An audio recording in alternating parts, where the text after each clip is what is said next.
तो हम न केवल संगठन से मजबूती पे हैं, बल्कि गांव में एक एक आदमी, एक एक वोटर के संपर्क में है। उसमें एक एक कार्यकर्ताओं का विशेष तौर पे डाटा हमारे सरल पोर्टल तक पे है। हम चाहें तो हर एक कार्यकर्ताओं को 1 मिनट के अंदर आइडेंटिफाई कर सकते हैं। क्या लगता है कि अब त्रिदेव सम्मेलन और पन्ना प्रमुखों के सारे बीजेपी तीसरी बार सत्ता में आ पाएगी? और संगठन की दृष्टि से कांग्रेस को अगर हम कंपेयर करें तो बहुत कमज़ोर है। जो लोगों के बीच में रहेगा वही सत्ता में आएगा।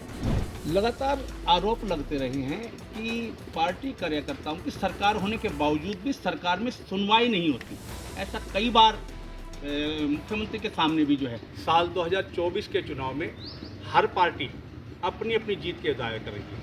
कांग्रेस के किसी भी कार्यकर्ता से बात करें तो 2024 में कांग्रेस की सरकार बनने का दावा कर रहा है। बीजेपी की बात करें तो बीजेपी का कार्यकर्ता 2024 में लगातार तीसरी बार हरियाणा में बीजेपी की सरकार बनने की बात कहता है। लेकिन किस प्रकार की तैयारी भाजपा के कार्यकर्ताओं ने तीसरी बार सरकार बनने के लिए की है, इन सब बातों को जानने के लिए आज हमारे साथ हरियाणा तक की चौपाल में भाजपा के कुछ पदाधिकारी और स्थानीय कार्यकर्ता मौजूद हैं। उनसे जानेंगे कि इनका अपना मास्टर प्लान क्या है कि तीसरी बार जो है भाजपा लगातार हरियाणा में सत्ता में बनी रहे। लगातार कांग्रेस की तरफ से दावे किए जा रहे हैं कि जो आने वाला 2024 में जो चुनाव होगा विधानसभा का, उसमें पूर्ण बहुमत के साथ कांग्रेस जो है अपनी सरकार बनाएगी। लेकिन बीजेपी जो तिबारा तीसरी बार जो है सत्ता में आ सके, इसके लिए आप लोगों ने किस प्रकार की तैयारी की?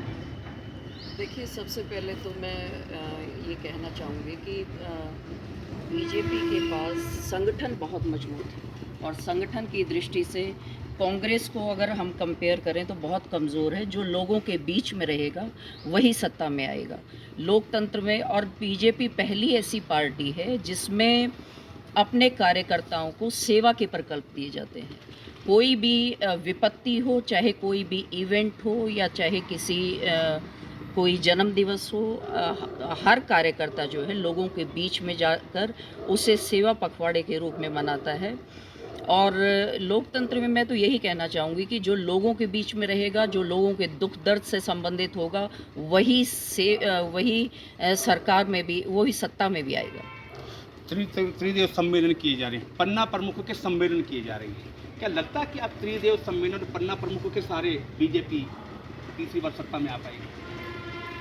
देखिए, सबसे पहले प्रथम जी आपको बधाई देता हूँ और आपके व्यूअर्स को इस समय भी धन्यवाद देता हूँ कि आपने ये जो चौपाल टाइप का एक चालू प्रोग्राम किया है। आज भारतीय जनता पार्टी का एक एक कार्यकर्ता की भावना से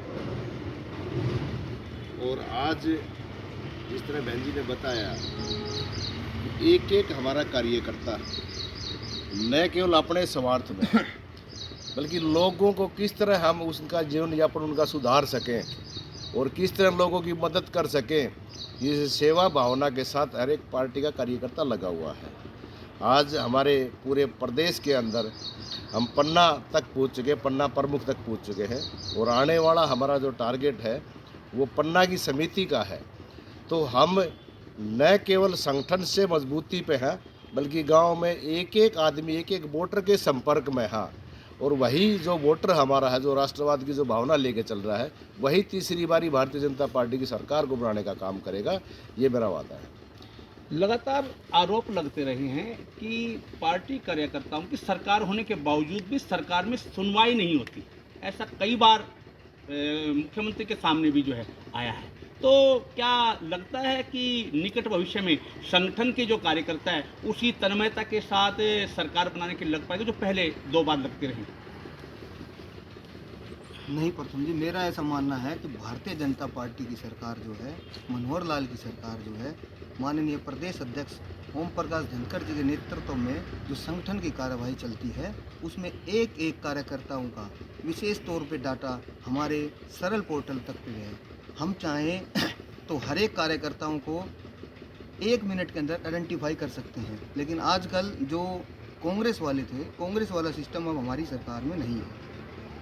इसलिए नहीं है कि कांग्रेस के राज में हमेशा पर्ची और खर्ची का चर्चा चलता था, लेकिन हमारी सरकार ने ये सब चर्चाएं, ये सब पर्ची खर्ची का बंद कर दिया है। इस कारण ये केवल वही कार्यकर्ता हैं जो हमारे नहीं हैं, जो कांग्रेस के कार्यकर्ता हैं वही इस चीज़ को भुनाते हैं, वही इस चीज़ को कैश करना चाहते हैं, लेकिन उनके मंसूबों पर हमारी सरकार, हमारा संगठन पानी फेरता है और हमारे एक एक कार्यकर्ताओं का हमारी सरकार पूरा ध्यान रखती है। पिछले 9 साल से भाजपा की हरियाणा में सरकार है, मुख्यमंत्री की कार्यशैली से आप लोग कितने खुश हैं? प्रथम शर्मा जी, मुख्यमंत्री की शैली से हमारी सरकार में विपक्ष भी प्रभावित है। हमारी जो खट्टर सरकार की है, जो सरकार है हरियाणा में, वो निपक्ष भाव से कार्य कर रही है। अब कार्यकर्ताओं का जहाँ कहते कि कुछ नहीं है या कुछ भी नहीं है, पहले होता था कार्यकर्ताओं को जैसे विपक्ष में पेंशन बनवानी है तो कार्यकर्ता के माध्यम से बनती थी। अब ये हमारा अटल सेवा केंद्र जो लगा दिए हैं, इनमें ऑनलाइन फार्म भरते हैं किसी भी योजना के और उसका सीधा लाभ ले लेते हैं। तो इससे कहीं ना कहीं जो कार्यकर्ता उनका कुछ काम ही कम किया सरकार ने। पहले कार्यकर्ता के पीछे आम जनता घूमती थी, अब उनको सीधे माध्यम से उनको सुविधा मिल गई। तो हमारी सरकार बहुत अच्छा काम कर रही है, कार्यकर्ताओं का भी काम कम कर रही है भाई। अब ये कह रहे हैं कार्यकर्ता की पूछ नहीं है, हमें तो ऐसा नहीं लगता कि कार्यकर्ता की नहीं, पूछ मेरा ये सवाल है कि आप मुख्यमंत्री की कार्यशैली से कितने खुश हैं? मुख्यमंत्री की कार्यशैली से हम बहुत खुश हैं सर। क्या पहली बात तो ये हर जगह सभी को पता, बिना पर्ची खर्ची आम जनता जो बेचारे किसी की पूछ नहीं थी, पहचान नहीं थी, वे भी सीधे हमें नौकरी लग रही है। तो आम जनता खुश है, तो हम भी सारे कार्यकर्ता खुश हैं और मनोहर लाल की सरकार से सभी प्रभावित। चौधरी भूपेंद्र सिंह हुड्डा का बयान आया है और उन्होंने कहा है कि अब जब चुनाव नज़दीक आ गए हैं तो उस समय मुख्यमंत्री को और भाजपा को जब गांव के लोगों की याद आई। इसको किस रूप में देखते हैं? ऐसा पहले भी मनोहर लाल जी गांव में पहुंचे हैं, हर जगह उन्होंने प्रोग्राम किए हैं।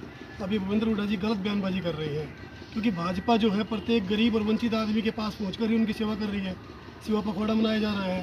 जैसे परिवार पहचान पत्र की बात करें तो हर गरीब आदमी तक हमने जो स्कीमें हैं सारी पहुँचाई हैं, और भाजपा हमेशा ही गरीब आदमी के पास तक पहुँचती रहती है। ये बयान उनके गलत है कि जब इलेक्शन नज़दीक आते हैं तो भाजपा और हमारे मुख्यमंत्री जी गरीब आदमी के पास जाते हैं, गाँव में जाते हैं। ऐसा नहीं है, हर समय पर जाते रहते हैं और हम हमेशा प्रजा के बीच में रहते हैं। लगातार तीसरी बार यदि भाजपा की सरकार बनती है तो आप मुख्यमंत्री मनोहर लाल खट्टर जी को ही जानते हैं, उनकी जगह को तब्दील होना चाहिए? सब ये तो ऊपर हमारा आला कमान का है, जिसके ऊपर आदेश होगा वैसा करेंगे। लेकिन जहाँ तक है कि जिसको पार्टी टिकट देगी, जिसको पार्टी वो करेगी, हम उनके साथ काम करेंगे, तन मन धन से काम करेंगे। तो ये थे भाजपा के वह कार्यकर्ता जिन्होंने कहा कि 2024 का जो विधानसभा चुनाव होगा उसमें पार्टी का संगठन खास करके त्रिदेव और पन्ना प्रमुखों के सहारे लगातार तीसरी बार भाजपा की सरकार बनाने में अपनी अहम भूमिका अदा करेगा। हरियाणा तक के लिए झज्जर से प्रथम शर्मा।